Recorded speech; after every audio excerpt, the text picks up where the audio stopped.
The wrong station. The morning train hissed to a halt in a shroud of silver fog, its iron wheels screeching like tired memories. Elena Voss stepped down onto the wooden platform, a small suitcase clutched against her chest. The sign above her head read Clearbrook Station, but she barely noticed. Her gloved hands trembled with a mixture of hope and fear, the fragile anticipation of a woman about to begin her life again. Her letter crinkled in her pocket, the edges softened from days of rereading. "Welcome to Clearwater Junction," it said. "I'll be waiting by the station clock. Your future husband, Thomas Gray." She had imagined this moment countless times. A man's smile, a new home, a quiet redemption from the betrayal she had fled. Yet in this still and mist-covered town, no one waited beneath the clock.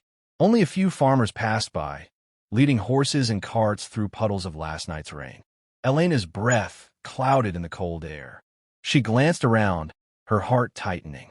"Perhaps he's late," she murmured, more to herself than to anyone listening. But beneath that thin veil of hope, unease began to bloom. A voice startled her. "Are you Miss Voss?" She turned. A tall man in a dark overcoat stood a few feet away, his hat shadowing eyes that seemed both kind and weary. His hands were calloused, his posture steady but restrained, the bearing of a man who had lost something long ago and learned never to reach too quickly again. "Yes," she replied, hesitating only for a breath. "And you must be—" He nodded once. "Daniel Rourke. I wasn't sure which train you'd take." The name wasn't Thomas Gray. It didn't match the letter. But Elena, flustered and unsure, couldn't bring herself to question it. Perhaps there had been a mistake in correspondence, or perhaps the man had changed his name, a small deception to preserve pride. She managed a polite smile. "It's good to finally meet you." Daniel's lips curved faintly. "The carriage is waiting." "It's a bit of a ride." He took her suitcase, his fingers brushing hers, a brief, accidental touch that sent a quiet tremor through her. Neither spoke as they crossed the platform, the fog swallowing the world around them. The station faded behind, replaced by fields of wild heather and skeletal trees, their branches tracing soft lines against the gray sky. Elena gazed out the window of the carriage, her thoughts wandering. She studied the man opposite her, the way his eyes drifted often toward the horizon, as if seeking someone who might never return. He wore a wedding ring still, faintly dull with time. It caught the light whenever he turned the reins. "Do you live far from town?" she asked. "Far enough," he answered quietly. "The hills keep the world away." "Suits me fine." There was no cheer in his tone, only the dull calm of endurance. Yet, beneath it, something gentle lingered, a patience that made her chest ache. She wondered what kind of love had carved such stillness into a man. When they reached the farmhouse, the air carried the scent of wet earth and wood smoke. The house stood tall but lonely, the paint on the porch fading, the windows veiled with dust. It wasn't unwelcoming, only forgotten, as though waiting for laughter that never returned. As Elena stepped down, a burst of sound broke the quiet, the high, eager cry of a child. "Papa!" A small girl ran from the doorway, her hair a tumble of soft curls, her eyes bright with the fierce light of innocence. She stopped abruptly at the sight of Elena. Her gaze darted between the two adults, curiosity giving way to confusion, then to something deeper, more instinctive. "Papa," the girl whispered, her voice trembling. Is this my lost mama?" The question fell into the air like a stone into still water. Time seemed to stop. Daniel froze, his hand tightening on the suitcase handle. For a heartbeat, he couldn't breathe. Elena, caught between shock and pity, knelt instinctively before the child. "I'm not your mama, sweetheart," she began softly, but the girl's eyes filled with tears before she could finish. She turned away, running back toward the porch, sobbing as she went. Daniel exhaled sharply, his composure faltering. "Amelia," he called, his voice breaking with a note that betrayed years of buried pain. The door slammed upstairs. Silence settled again. Only the whisper of the wind filled the space between them. Elena rose slowly. "I didn't mean to upset her." "You didn't," Daniel said after a long pause. She just still believes her mother might come home. Elena's heart twisted. I'm sorry. So am I, he murmured, his eyes distant once more. Then, as if suddenly remembering his manners, he gestured toward the house. You should come in. It's warmer inside. Elena followed him through the doorway, the echo of the child's voice still clinging to her ears. The warmth of the hearth wrapped around her, but she couldn't shake the chill that had settled in her chest. A single framed photograph sat above the fireplace, a woman smiling beside Daniel, her hair swept by the wind, her hand resting lightly on his shoulder. Elena recognized her instantly from the girl's eyes. As Daniel set her suitcase down, the fire cracked softly. The portrait flickered in the glow, and Elena whispered to herself, too low for him to hear. I think I got off at the wrong station. The fire popped again, and the sound faded into the quiet hum of the house, a place where love had once lived and perhaps might awaken again. The House of Ghosts. The days that followed passed like muted echoes, soft and strange, as though time itself hesitated to move within the Rourke farmhouse. Each morning, the mist crawled over the hills, and the smell of damp pine seeped through the walls. Elena Voss awoke to the distant sound of a child's laughter, brief, uncertain, like a candle flickering in an empty chapel. She had not yet told Daniel the truth, that she wasn't meant to arrive here at all. Every time she tried, the words collapsed on her tongue. There was something in his eyes, tired but kind, that made silence easier than correction. Perhaps it was pity, perhaps it was longing, or perhaps, deep down, she wasn't ready to return to the station and face her own mistake. Amelia, the child with sorrowful eyes, had slowly warmed to her presence. The girl hovered near the kitchen doorway as Elena prepared breakfast, pretending to fetch spoons she didn't need. She would ask quiet questions about Elena's hair, her accent, the ribbon tied around her wrist. Each question ended with the same hesitant look, half hope, half heartbreak. On the third morning, Daniel joined them. His sleeves were rolled up, and his hands were smudged with earth from repairing the fence outside. She's been laughing again, he said, glancing at his daughter. His voice was soft, but gratitude threaded through it. It's been months since she's laughed like that. Elena smiled faintly, not trusting herself to speak. It felt wrong, somehow, to be a stranger who brought warmth to a family built on ghosts. Yet when Amelia tugged her hand and said, "Stay and read with me after supper," she could only nod. That night, after Amelia had fallen asleep, Elena lingered by the window overlooking the darkened hills. The house behind her whispered with memory. Every room bore the imprint of Clara Rourke, the late wife who still ruled the home from photographs and faint perfume. Her music box sat on the mantel, its lid open, the small ballerina frozen mid-turn. A lace shawl hung from a chair in the parlor, untouched but carefully preserved. Daniel entered quietly, carrying a mug of tea. She liked the sound of that music box, he said, noticing her gaze. Used to play it for Amelia before bed. I can't bring myself to wind it anymore. Elena turned toward him, uncertain whether to offer comfort or silence. You still keep everything as it was. He shrugged, his eyes fixed on the fire. When someone leaves, you start convincing yourself they'll walk back through the door if you just leave the world waiting. The honesty in his tone pierced her. And yet, she murmured, "You brought me here." He looked up at her then, startled. The air between them tightened, half confusion, half understanding. I thought, his voice faltered. You seemed lost. I didn't want to leave you standing there. The fire crackled, punctuating his words. He didn't confess the rest. That for a moment, when he saw her on that foggy platform, he had believed fate had returned something stolen from him. Elena drew closer to the hearth, her reflection mingling with his in the glass of the framed photograph above it. Clara's smile stared back, serene and unreachable. "You're a kind man," she said finally. "But kindness can be cruel when it keeps the dead alive." Her words hung heavy between them. Daniel turned away, setting down the cup with a soft clink. "You talk like someone who's been left behind." "I was," she replied simply, "by a man who chose my sister instead. He said I was too quiet, too careful. He wanted laughter. She gave it freely. For a long while, only the fire spoke for them both. Outside, the wind pressed against the shutters, whispering secrets through the cracks. When Daniel spoke again, his tone had softened. "I'm sorry." Elena managed a small smile. "Don't be. Some wounds close only when they're seen by another who carries the same kind." He looked at her then, truly looked, past the stranger's name, past the confusion of her arrival. What he saw was not beauty, but reflection, two souls suspended between grief and the fragile hunger for warmth. Amelia stirred upstairs, her small voice calling faintly, "Papa?" Daniel turned toward the staircase, but paused. "She dreams of her mother," he said. "Every night, she wakes and asks if she's come home." "And what do you tell her?"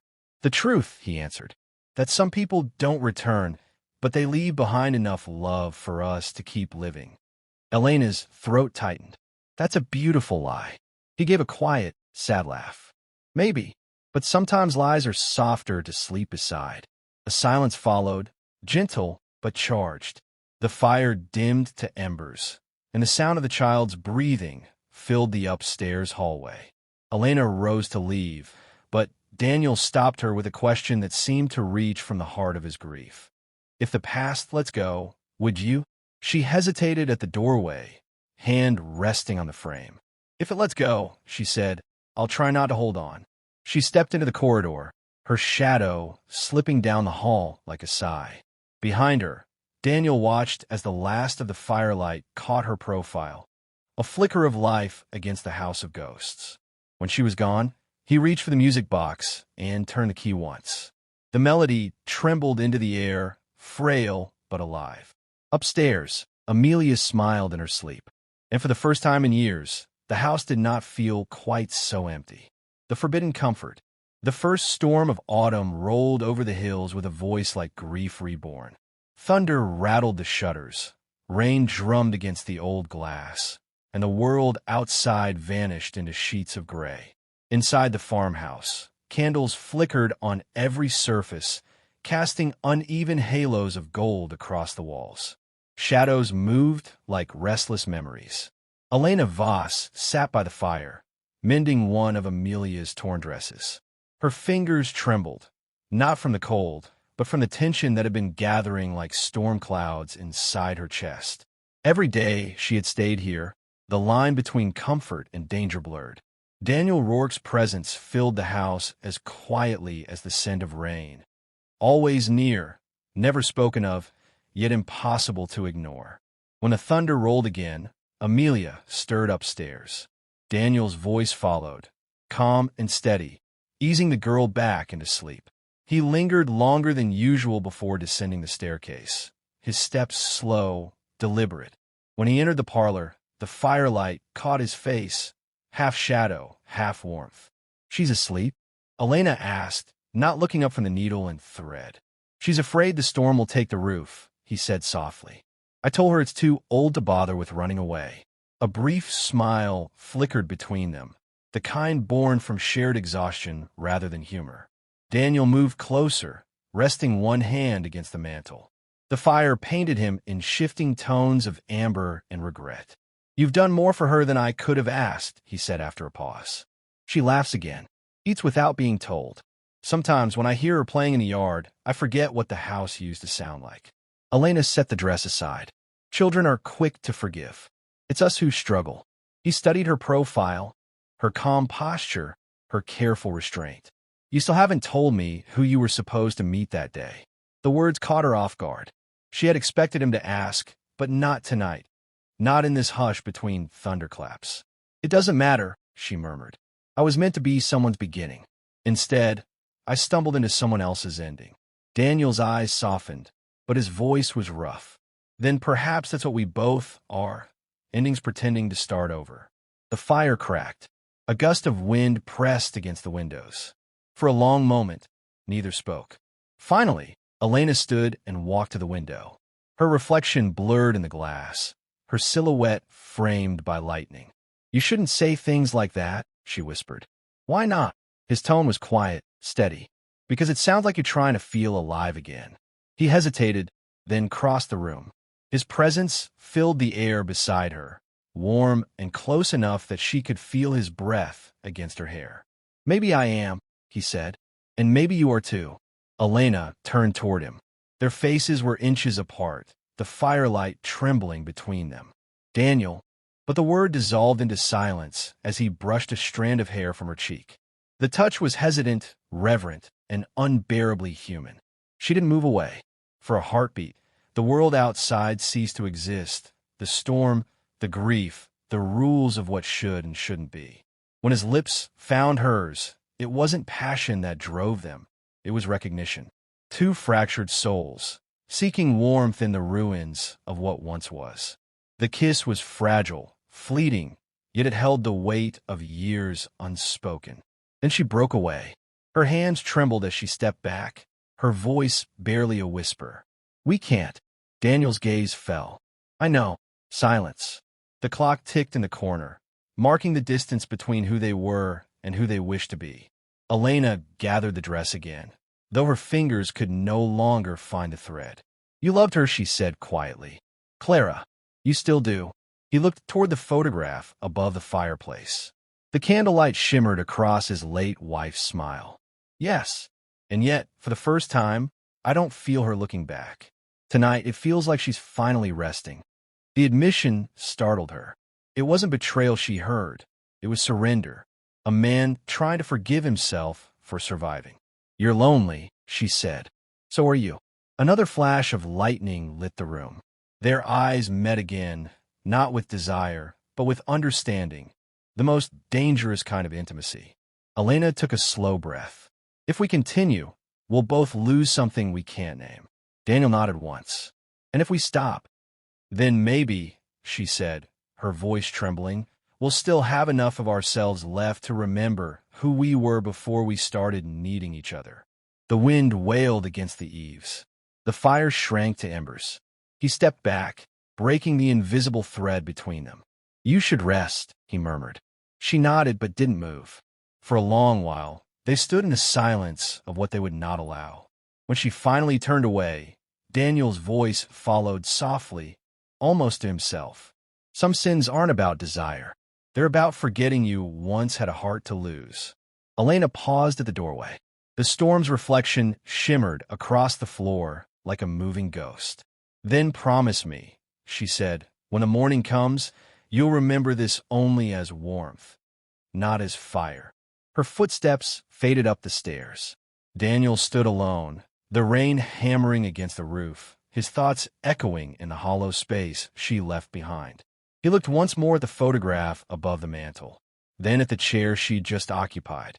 For the first time, he blew out the candles before going to bed, choosing darkness over memory. Outside, the storm began to pass. Inside, something else, fragile and forbidden, had already begun to break. The cry that changed everything. Morning arrived softly, wrapped in the pale hush that follows a night of storms. The air smelled of wet soil and pine, the clouds thinning into ribbons of light that draped over the hills. Inside the farmhouse, the fire had long gone cold. Only the faint scent of ash lingered, a memory of warmth that no longer belonged to anyone. Elena Voss stood by the window, her small suitcase resting at her feet. Her coat was buttoned, her gloves trembling in her hands. She had written the letter hours before dawn, folded it neatly, and left it on the kitchen table beside a cold cup of tea. Every word had been measured, deliberate, her apology written not for the man she was leaving, but for herself. Daniel Rourke appeared in the doorway. His expression was unreadable, carved in stillness. He had not slept either. His eyes carried the weight of what they both refused to name. "You're leaving," he said, though the words were not questioned. "I have to," she answered. "It isn't right to stay where I don't belong." He crossed the room, stopping near the table where her letter lay. "You belong wherever your heart finds peace." She smiled faintly, weary but kind. "And that's why I can't stay here." Silence stretched between them. Outside, Amelia's voice floated faintly from the yard, humming a tune from the music box Daniel had wound the night before. It was the same song Clara used to play. The melody carried through the air like forgiveness itself. Elena's throat tightened. She reminded me of the girl I used to be, she whispered. The one who still believed love could fix what life had broken. Daniel's gaze softened. Then maybe that girl's still here.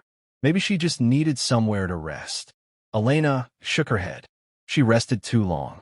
He wanted to argue, to ask her to stay, to claim that the storm of the night before hadn't ruined them, but revealed them. But he didn't. Some truths were too fragile to survive daylight. Instead, he lifted her suitcase and carried it to the waiting carriage. The road to the station was slick with rain. They rode in silence, the wheels hissing over puddles, the landscape ghostly in the mist. Every now and then, Daniel's hand twitched as if to reach for hers, but he didn't.